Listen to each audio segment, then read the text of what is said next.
Once upon a time, in a huge forest, there lived a rabbit named Fluffer Bunny. Fluffer lived with his mother and many brothers and sisters. Fluffer was a little different than other rabbits, as he had very short ears. All the other rabbits in the forest would make fun of Fluffer, calling him gerbil ears and many other mean names. Fluffer would always try to ignore all the teasing, but the other rabbits would say, "I guess he can't hear us with those little ears." One day Fluffer got an idea and put giant socks over his ears.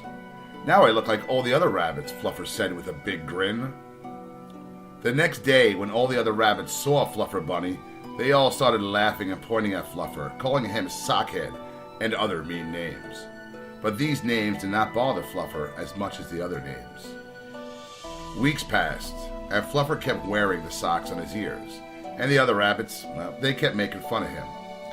One day, Fluffer followed a group of the older rabbits through the forest. He wanted to see what they were up to.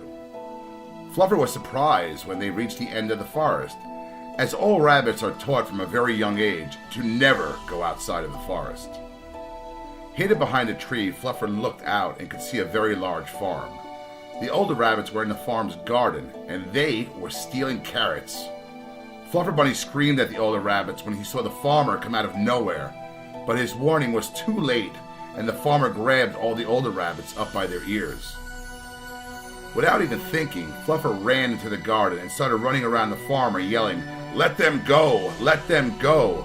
The farmer reached down to grab Fluffer by his ears, but when he did, he pulled the socks off of Fluffer's little ears. The farmer, thinking he had ripped off Fluffer's ears, screamed and dropped all the rabbits. Fluffer yelled at the older rabbits, "Run fast! Get back into the forest!" Word got out fast around the forest about how Fluffer had rescued the older rabbits. Everyone called Fluffer a hero. Soon all the animals in the forest were running around with socks on their ears. Well, all except for Fluffer Bunny. He decided he was happy being who he was, little ears and all. The end.